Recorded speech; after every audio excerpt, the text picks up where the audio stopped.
Hello everybody and welcome to a new video on my Facebook/YouTube channel. Today I've seen a video from Skallagrim. His video is called Dane Axe versus Longsword.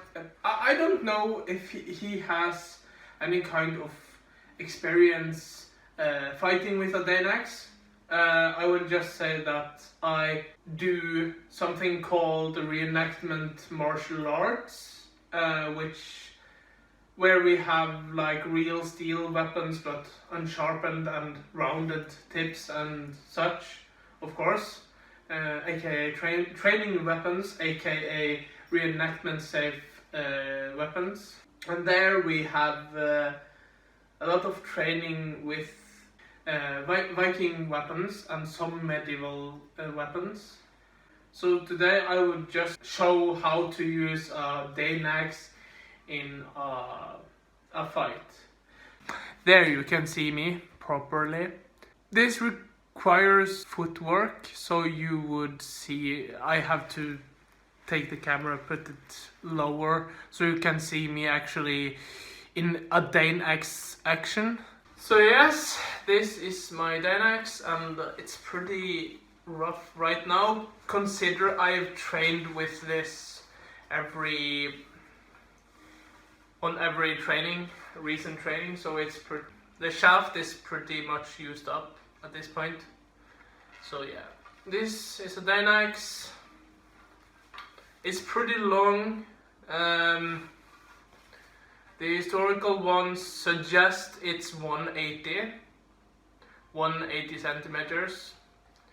But in my opinion, it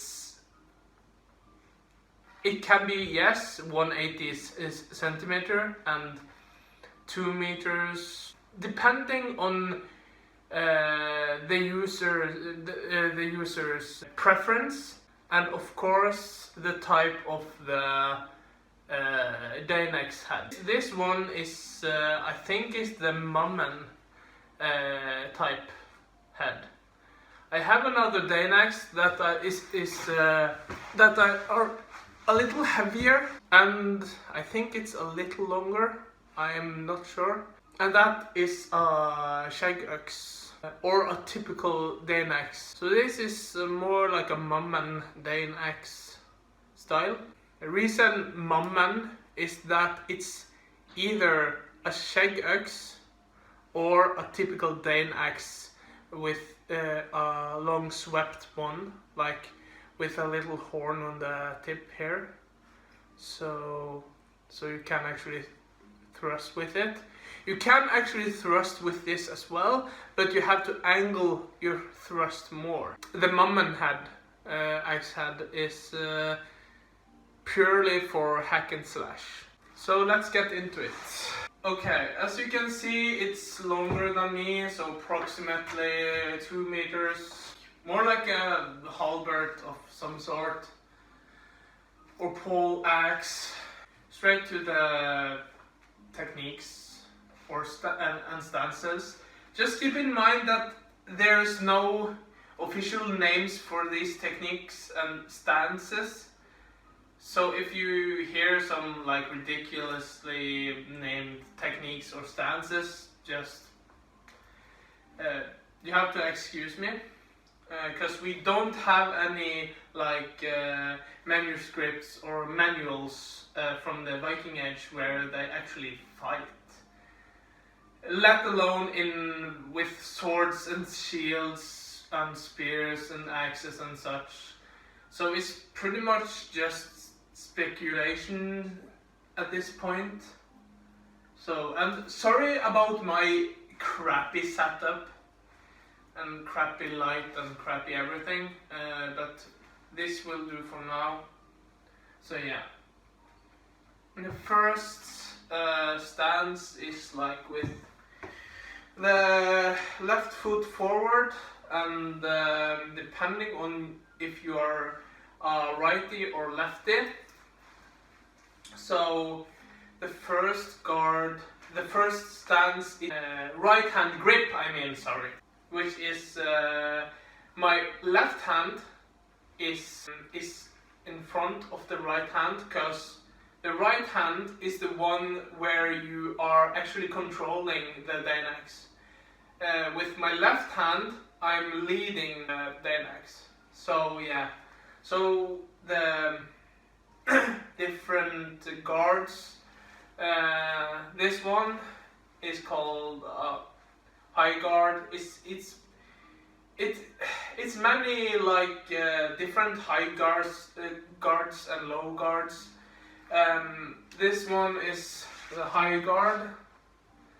As you can see from both angles, all angles I mean, and yeah, it's a lot of high guard stances like this one like this, with the hammer of the head pointing downwards. This is kind of like parry and in, like this one and in. Because if I would hold it like this with the head downwards, it's like very clunky, because I would hook downwards and then I have to turn the axe head upwards again for a upward slash. So yes, if I could get a better angle. So high guards, one of the high guards, high guards number 2, and then we have low, and of course this one, this is another high guard. The meaning with this guard is that you could like control your opponent's weapon by catching it with this part, the flat here, not with a hook, but the flat one here. So like you take control like this with the opponent's weapon, like, and then push it away and in. So that's kind of the principle with this guard. And you could also like catch it and like that, like if one is in for attack, you could just like move it out of the way and in. And then goes for the low guard. It's many different low guards. We have like this one.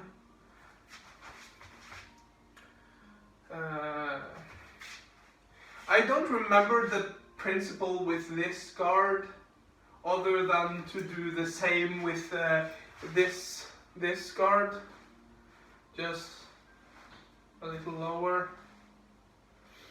So yeah, this is another one. And then we got this one. This one. You can see.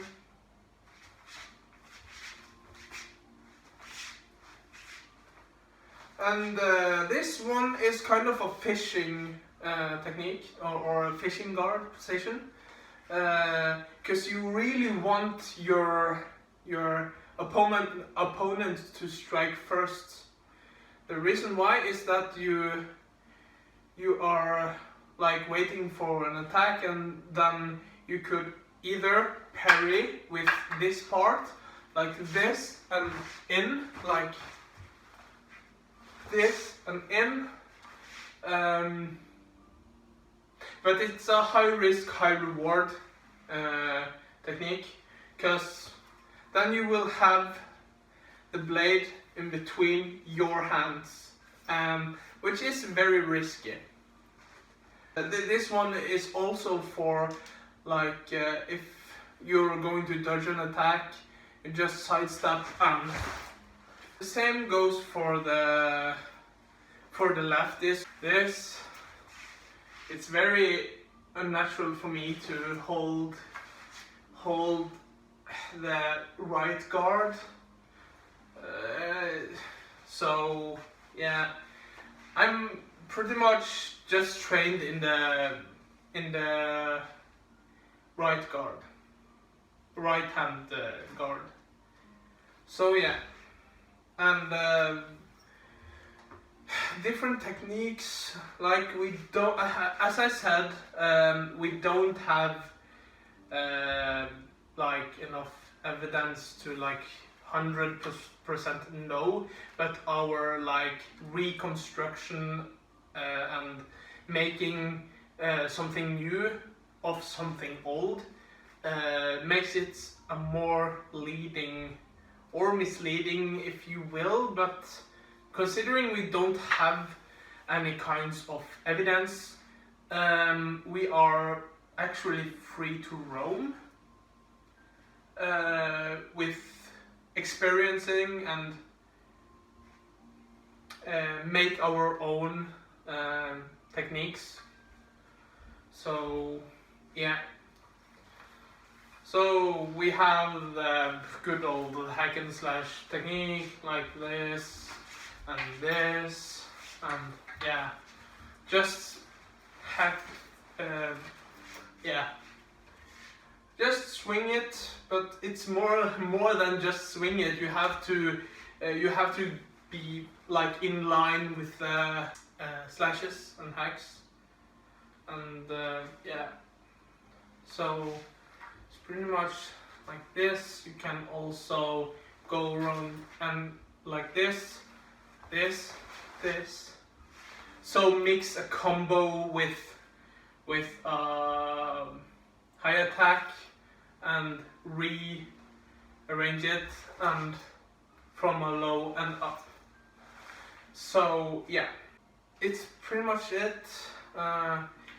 So, and low attack like this. Could also chain the combo with low to high. You could also do a circle feint, which I like to call it, which is you stand here in a high guard or a low guard, for instance, but I take a high guard first and just like do a fancy circle movement, which will get your opponent off guard, especially if they are not used to this kind of feint. So you can go around here and around, and as you can see now, I'm using my footwork, and yeah, and you can also like shorten down the reach and just suddenly be from here to here, and yeah, and just like start from here and then choke up on the shaft like this, instead of doing like high risk, high reward one like that's just silly in my opinion. But if it works, it works. But once your axe is like here, you can't rearrange it as easy. But if you are doing like this, you can stop it and rearrange your attack. So, and another high risk, high reward kind of play style with Dane Axe or fighting style is going from here to here. So yeah, this kind of grip like this. And the principle with this grip is that you are parrying with a backhand and backhand, sorry, my English, and just like you can parry it out and in, or you could like parry it like this, go in, change grip, and so, but it requires a lot of reflex and timing, because suddenly like it's easier if you're holding upwards, because then your hand would be a little harder to get hit, and unless you have it here, the hand is pretty obvious hit zone. So like here, go down, in, and if you have to do it low, I suggest just doing this and go around and parry in, or doing the other way, parry in, change your grip to left hand grip, and kill. So yeah, and I don't know about these grips, like these grips, I imagine these grips is used for grappling, like around, down, and yeah, because you can't actually grip very well in these grips, because well, you could also like hook the leg and then down, but instead you can just down in one motion, like hook the leg and follow up with the head. If you take it from this angle, down, and then execute. So yeah, that was I wouldn't say a quick video of how to use a Dane Axe, and as I said already 2 times,